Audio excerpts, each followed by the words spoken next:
Acho que é um sentimento muito reconfortante.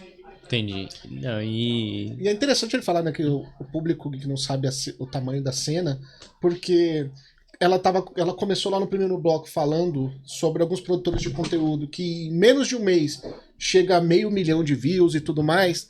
E você parar pra pensar que tem muito cantor mainstream de alguns estilos musicais que são menos populares que não tem isso. Não, cara, além disso, é o próprio anime, assim, ó. Gente, tem banda de anime que faz música de anime que vocês ouvem aí e falam, nossa, a música da...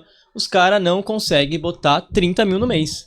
Não consegue. O cara não tem 100 mil inscritos no canal. Bandas que estão por trás de gravadoras como Sony, gigantescas. Então, assim, esse é o tamanho da cena que a gente tá falando, entendeu, cara? É algo muito grande. Uhum. É. Uhum. Como eu falei, a questão de números. Tem canais no Geek que pegam. O próprio set, né? Ele. Em questão de números, ele deu mó rolê por causa que fizeram, né?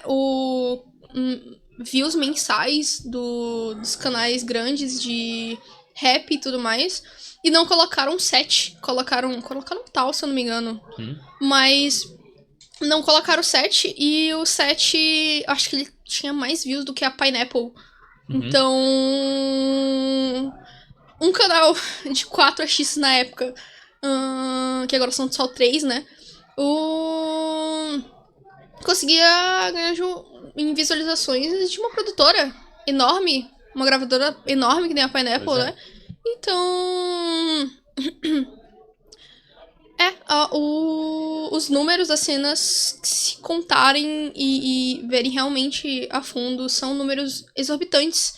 Até mesmo canais que não vão tão bem, que é o caso do meu. O meu também não tá indo tão bem quanto esperado, mas minhas duas últimas músicas uma tem mais de 200 mil e a outra tá quase 200 mil.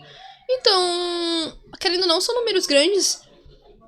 É uma pena que a gente é resumido como youtuber pelo YouTube. A gente não é reconhecido como músico, né? Porque esse é um dos problemas da gente. Porque o nosso CPM é ridiculamente baixo. A gente recebe como youtuber mesmo. Então, enquanto um artista, sei lá, chutando, é um bagulho totalmente aleatório.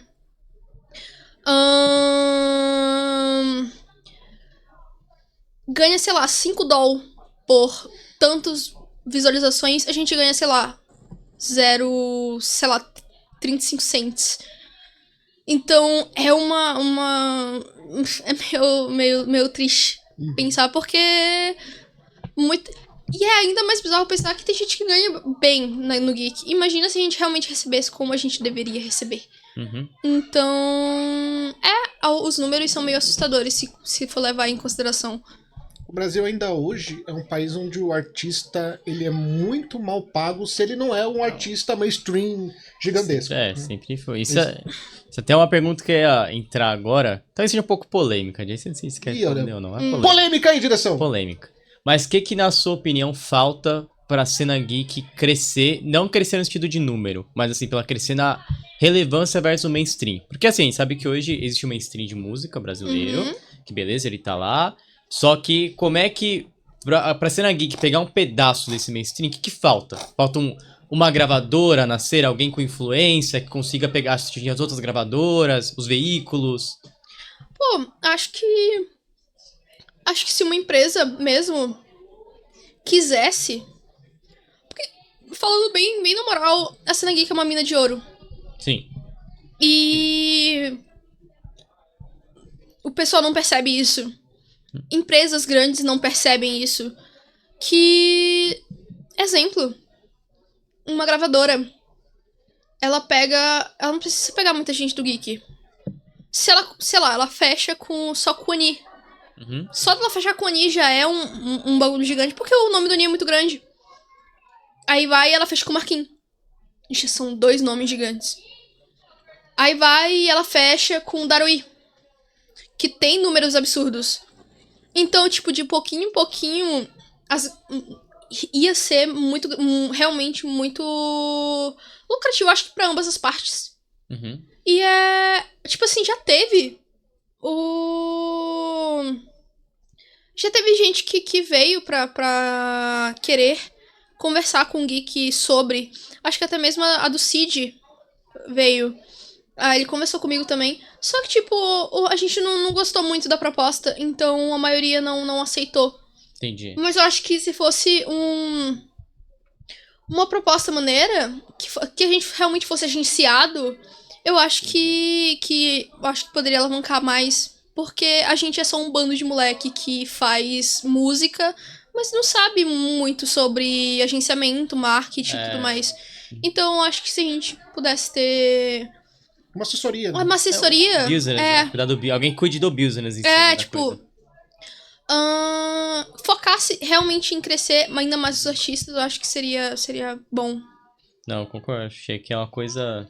É que pega muitas cenas, né, cara? Passa por esse problema aí também, né? Tipo, Com certeza. tem potencial e aí tem esse impacto, né? Assim, pô, não consegue uma agência pra rodar a coisa.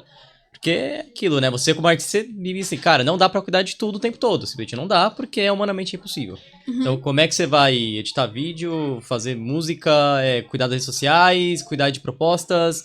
E tem que ter uma divisão de papéis, né? Senão a coisa fica inviável. Muita gente fala que, tipo... o próprio Juan já falou isso pra mim. Que era um... Pô... na época que existia a falecida URT, o que eu ainda era da URT, né? Eu, o Crono, o Taki e a Anne, que a gente saiu junto. Naquela época, acho que antes, na verdade, o Juan chegou pra mim, que é o Juan da Maximus. Ele falou que eu é que tinha mais potencial de conseguir trazer público através de outras coisas, como live e tudo mais, porque eu era mais carismática, de acordo com ele. Então, eu conseguiria utilizar disso. E era muito triste porque tinha pessoas que só usavam o Instagram pra divulgar o novo vídeo. Sendo que, se você fizer de uma forma certa... Não que eu não faço. Mas se você fazer de uma forma certa, o Instagram é um ótimo meio pra você crescer seu trabalho. O Instagram é o TikTok, né? As minhas duas músicas mais virais são músicas que irritaram no TikTok. Que é o caso da Shinobu. A minha música da Shinobu é mais vista no TikTok do que minha música do Jotaro. E atualmente minha música da Shinobu tá com 3 milhões. Mais um exemplo que eu posso dar é uma das músicas atuais do Darui. Que é a música Eu Sou Seu Amigo, de é que eu não sei falar o nome do anime, mas é um anime que tem um cara que veste uma máscara e ele fala pra todo mundo que ele é um amigo dele. E ele quer destruir o mundo. E uma partezinha da música hitou no TikTok. Não é Code Geass? Não é Code Geass. Uma máscara que fala amiga e cheio, tem vários. Aí vai ter... É esse aqui, ó, cadê? Complica. Vamos ver se pela imagem eu consigo. Vamos ver se eu tô bom de Momento. acertar. É esse aqui, ó. Eu sei que o público aqui já sabe. Qual que é o nome? Putz! É 20 alguma coisa. É que eu não 20th lembro. Century Boys. É isso aí. Tá vendo? A gente passou vergonha aqui ao vivo, seu Bruno. Mano, é difícil, cara. É difícil. Enfim. Se dependesse de você, a gente ia passar, né? Mas, enfim, eu tava aqui pra te salvar, tá, Bruno? Desculpa. Perto que eu vi a camisa do podcast, né? Enfim, uma partezinha da música... A música é muito boa. Inclusive, eu viciei muito na música. Mas uma partezinha... Ela hitou no TikTok. Que é a parte... Então vamos brincar assim. Eu tento destruir o mundo e você tenta impedir. Essa parte dessa música hitou no TikTok. Música em um mês tá com 3 milhões. 3 milhões e 200. É muito número. Qual a importância de estar em todas as redes sociais hoje em dia? Isso realmente ajuda muito. E é um dos motivos de eu querer focar tanto nisso. Eu não consegui ainda fazer nada porque eu tô doente. Mas a minha ideia é que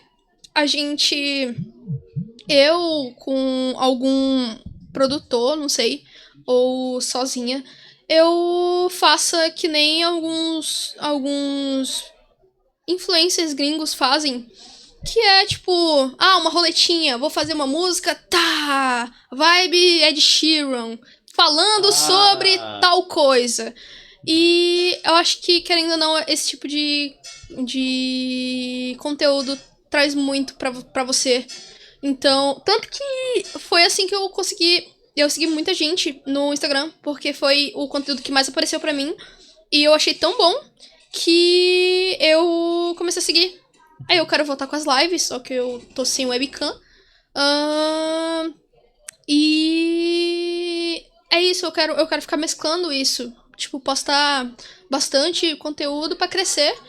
Porque, querendo ou não, se eu crescer ainda mais o meu Instagram e crescer o TikTok e tudo mais, empresas podem me ver e, querendo ou não, patrocínio é sempre bem-vindo. Então, é algo bom.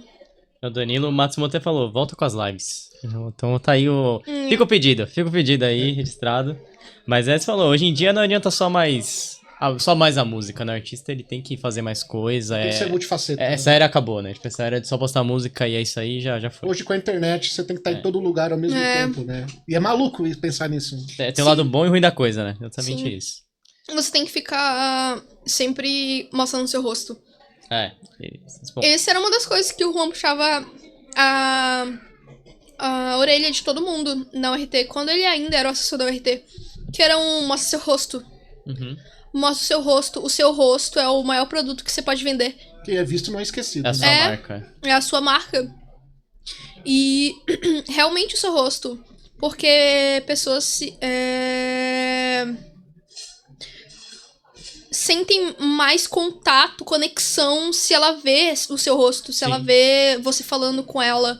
Por isso que vídeos de autoajuda e tudo mais sempre é bem mais recebido se for uma pessoa falando e tudo mais, porque realmente a gente se sente mais conectada com a pessoa. Por isso que existe ao vivo, né? Fala, gente, se fosse pra ouvir música, a gente abria o YouTube e ouvia música, né? Abrir Spotify, tá tranquilo. Agora, no ao vivo rola conexão. Rola você ver quem é o artista, você vê ele interagindo. Então, concordo, assim, essa parada de... Infelizmente, hoje a rede já tá muito deturpada, ela tá muito mais cobrando frequência do que o que você quer dizer, mas entra um pouco disso, você tem que mostrar um pouco a cara, né? E você comentou da sua música mais ouvida que é da Shinobu, eu queria tirar uma curiosidade dela. Quanto tempo demorou pra ela sair do papel até publicar? Da primeira ideia. Na verdade, a minha música mais vista é a do Jotaro. A mais vista no TikTok, que é a da Shinobu. Da Shinobu, certo. A da Shinobu foi que nem como qualquer outra música. Ela realmente foi como qualquer outra música. E eu demorei pra fazer ela, na verdade. Porque eu participo...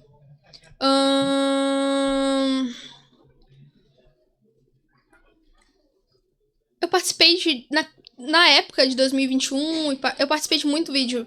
E um dos vídeos que eu participei era engraçado, porque especiais que a maioria dos especiais que eu participava irritava muito. E era... A construção da música era muito boa. Que eu participei de muitas músicas virais, né? Que são... Titãs Primordiais, do Oni. Dos Hashiras, do WO.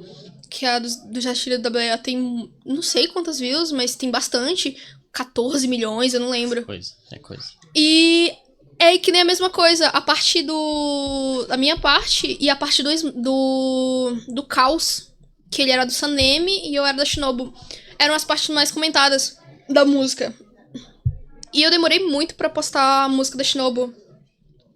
E eu fiquei mano, vou postar a música da Shinobu. Só que eu demorei muito pra postar. Só que, tanto que eu fiquei será que eu posto e tal? E eu postei, tanto que minha música da Shinobu é lotada de referência à minha parte do WO. O próprio refrão Veja no ar, borboleta, é a minha parte da música do WO. Então, e foi engraçado, porque sempre tem gente burra. Cara, é muito impressionante como em todo lugar tem gente burra. Teve gente que foi no meu vídeo e falou copiou da WO. E eu fiquei cara, fui eu que cantei a parte lá. Do que você tá falando? É difícil. Cara, meu Deus, vocês são muito burros. Mas já teve Acontece isso na cena geek até hoje, de um artista fazer referência a alguma outra música e o pessoal dizer que tá copiando, e eu, cara, é referência, gente. Obviamente na cena, hoje em dia, tem muitas músicas que são inspiradas em outras, né? Total. Em toda Tem músicas que é respostas pra outras. Gente, Pô, se a Adele foi processada Olha Isso tá sendo dito pelo Bruno. Akiba e Raul não tem nada a ver com o que ele vai falar agora. Fala da Adele, vai. Se a Adele foi processada por plágio e tomou um processo por plágio, por que a gente não vai pegar... eu vou olhar essa música, me inspirar aqui. Gente, por favor, né? A música há muito tempo faz isso. O mais incrível, fala o nome da pessoa que processou a Adele. Que o nome? Quem foi o que processou a Adele? Complica, pô. Isso aí complica. Fala aí. Não, pode falar, pô. Pode falar. Não, mas aí não é segredo, saiu em todos os sites de notícia, né? Não, pô. Foi o Martinho da Vila? Foi. E sabe que foi o cara que analisou o processo? Quem? O cara do guitarrista do Angra. Verdade, né? Olha aí. Lembrando que qualquer coisa o Bruno responde aí pelas... Sei de nada não. Coisa fala com o Oliver aí, sei.